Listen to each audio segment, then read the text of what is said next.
सेठ दुर्गादास और उनकी पत्नी लक्ष्मी माँ दुर्गा के परम भक्त थे।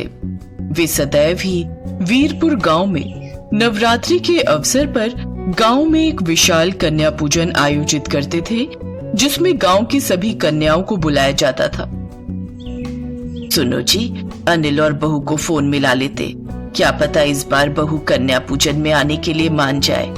हम हर साल कन्या पूजन करते हैं, पर अनिल की शादी को 6 साल हो गए हैं। बहू कभी भी कन्या पूजन के अवसर पर गांव में नहीं आई।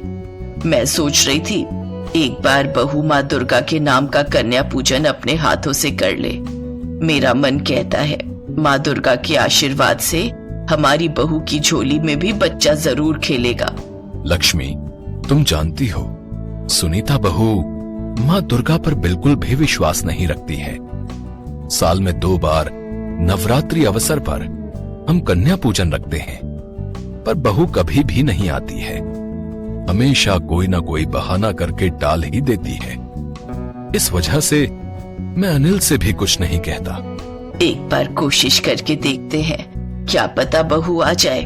पत्नी के कहने पर दुर्गादास ने बेटा बहू को फोन मिलाया और गांव आने के लिए कहा। सुनीता, हर बार ही माँ पापा हमें कन्या पूजन के लिए गांव बुलाते हैं, हम कभी भी नहीं गए। यहाँ शहर में तो हम कुछ कर ही नहीं पाते। चलो ना, इस बार हम गांव ही चलते हैं। बहुत समय से मन है माँ पापा से मिलने का। ठीक है, चल लेंगे, पर मुझसे ज्यादा मत कहना ये पूजा पाठ करने के लिए, ये सब मेरे से नहीं होता।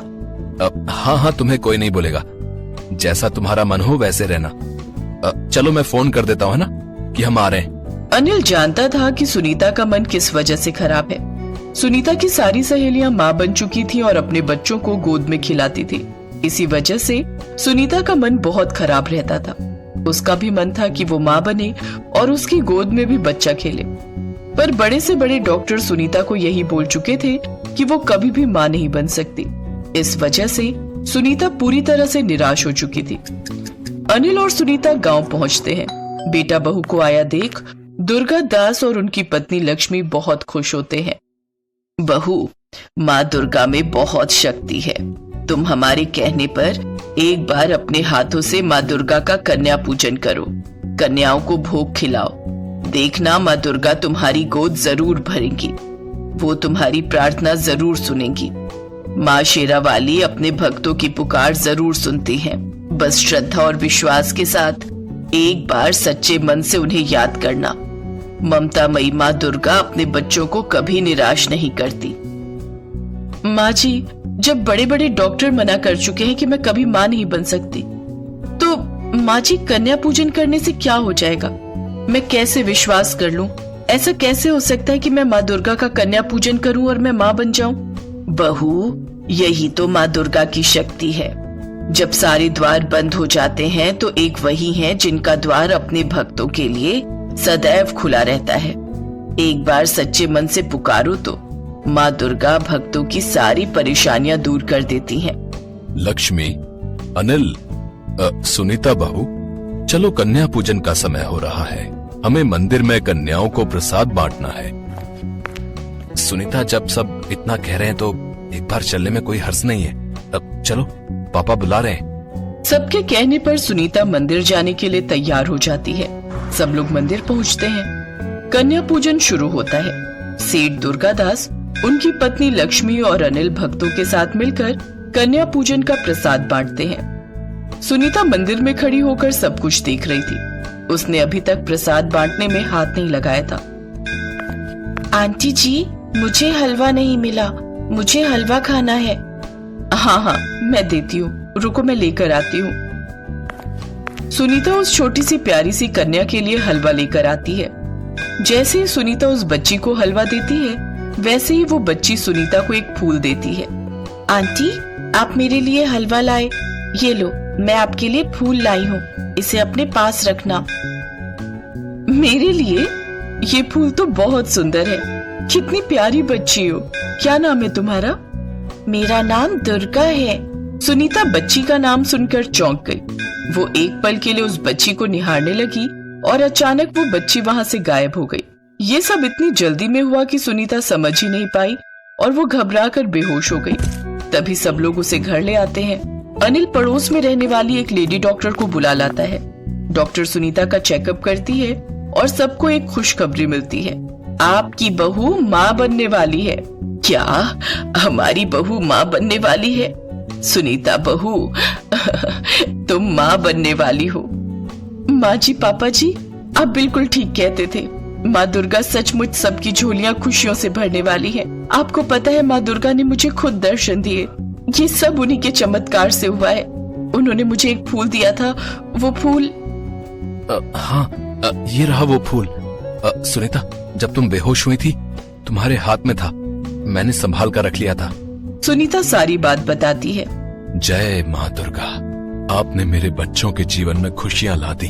आपकी सदा ही जय हो माँ। सब मिलकर माँ दुर्गा के नाम का जयकारा लगाते हैं और माँ दुर्गा को धन्यवाद कहते हैं। उस दिन के बाद सुनीता ने भी माँ दुर्गा की शक्ति पर विश्वास कर लिया। कुछ महीनों बाद सुनीता एक प्यारी सी बेटी को जन्म देती है और अपनी बेटी का नाम दुर्गा रखती है। सुनीता के जीवन में माँ दुर्गा के आशीर्वाद से खुशियां आई थी।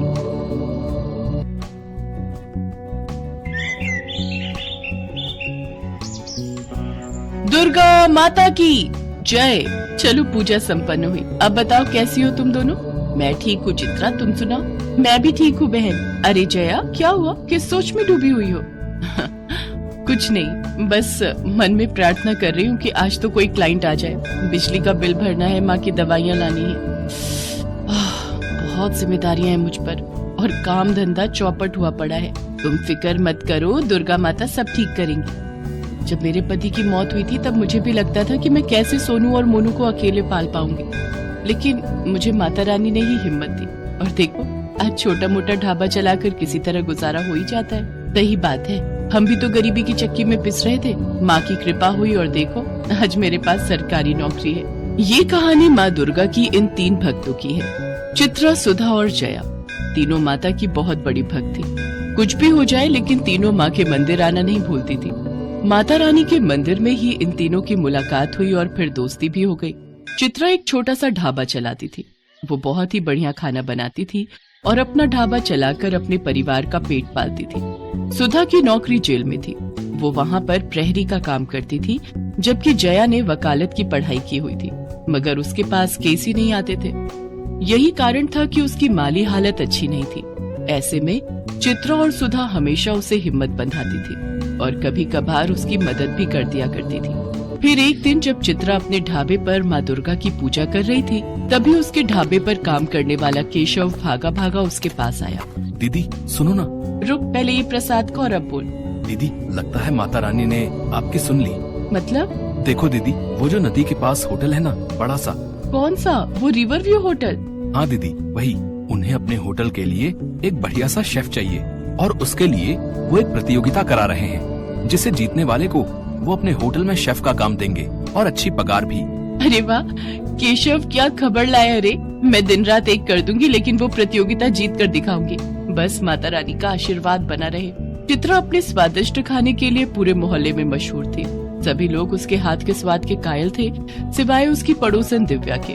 वो हमेशा ही उससे चिढ़ती थी।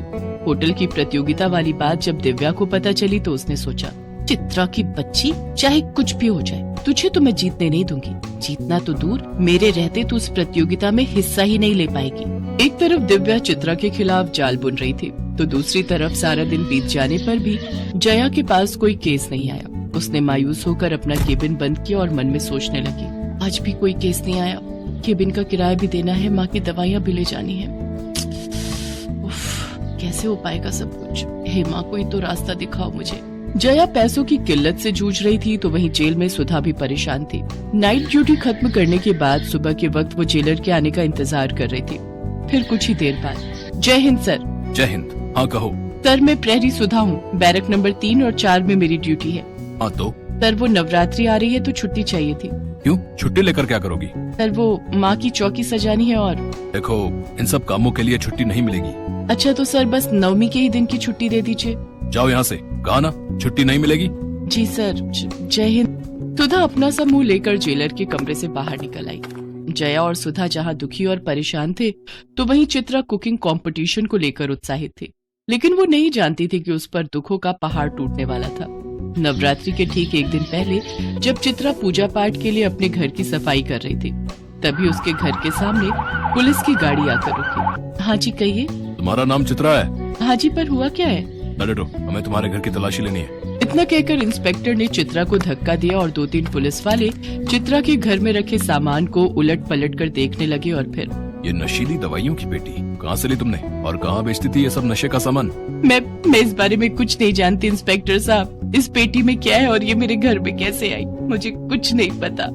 मैं तो पूरी ईमानदारी से अपना छोटा सा ढाबा चलाती हूँ साहब। अच्छा तो ठीक है, फिर अब जेल में अपने जैसे कैदियों के लिए खाना बनाना। पुलिस चित्रा को पकड़ कर ले गई। उधर अपने घर के दरवाजे पर खड़ी चित्रा की पड़ोसन दिव्या मुस्कुराने लगी। असल में ये उसी की चाल थी।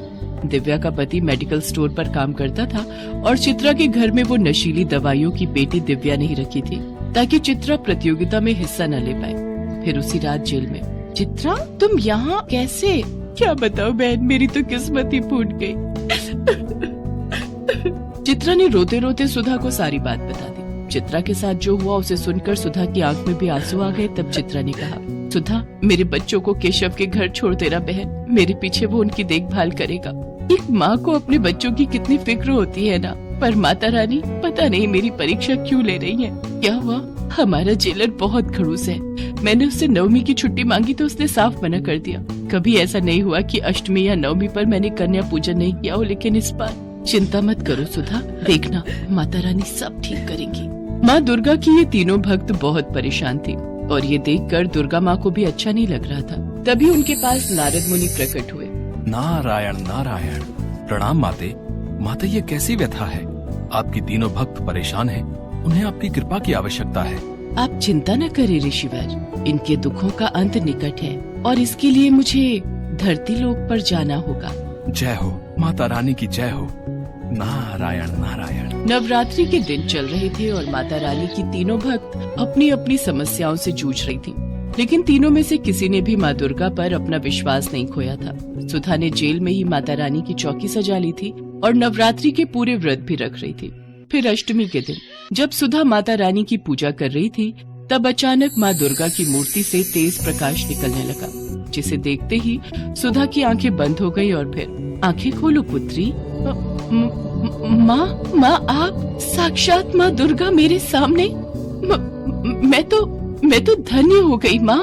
तुम्हें तुम्हारे काम से अवकाश नहीं मिला तो क्या हुआ, देखो मैं स्वयं तुम्हारे पास आ गई। सुधा की आंखों में खुशी के आंसू थे। उसने माँ की आरती की और उनके चरण स्पर्श किए और फिर, पुत्री मुझे तुम्हारी सहायता की आवश्यकता है। मेरी सहायता की? मैं एक तुच्छ प्राणी क्या कर सकती हूँ आपके लिए? चित्रा को यहाँ से बाहर निकालना होगा। मैं उसका रूप लेकर यहाँ रहूंगी और तुम्हें उसे इस कारागार से बाहर निकालना होगा ताकि वो कल होने वाली प्रतियोगिता में हिस्सा ले सके और अपना स्वप्न पूर्ण कर सके। जो आज्ञा माँ। माँ दुर्गा अपने साक्षात रूप में सुधा के साथ चित्रा के पास पहुँची, जहाँ चित्रा दीवार पर माँ की तस्वीर बनाकर उसकी पूजा कर रही थी। तभी सुधा ने चित्रा को पुकारा, चित्रा चित्रा देख जरा हमसे कौन आया है मिलने। साक्षात माता रानी। क्या ये सच है क्या?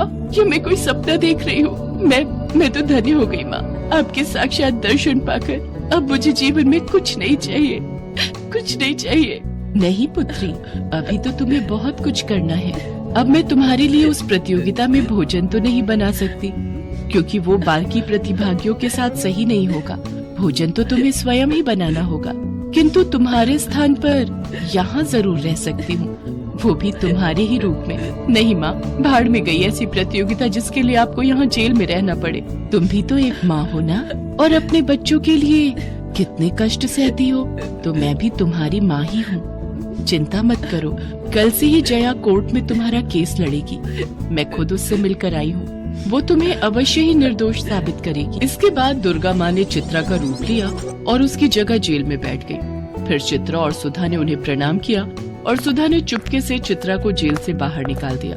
अगले दिन चित्रा ने प्रतियोगिता में अपने बच्चों के लिए और जया ने कोर्ट में चित्रा के लिए पूरी ताकत लगा दी। चित्रा ने अपने हुनर से प्रतियोगिता जीत ली, तो वहीं जया ने भी चित्रा को कोर्ट से जमानत दिलवा दी। फिर उसी शाम तीनों एक साथ मंदिर पहुँचे, जहाँ कोई नहीं था।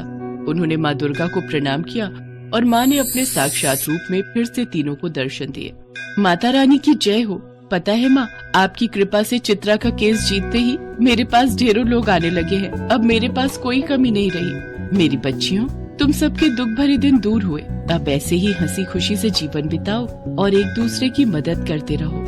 दुर्गा मैया की जय, दुर्गा मैया की जय, दुर्गा मैया की जय।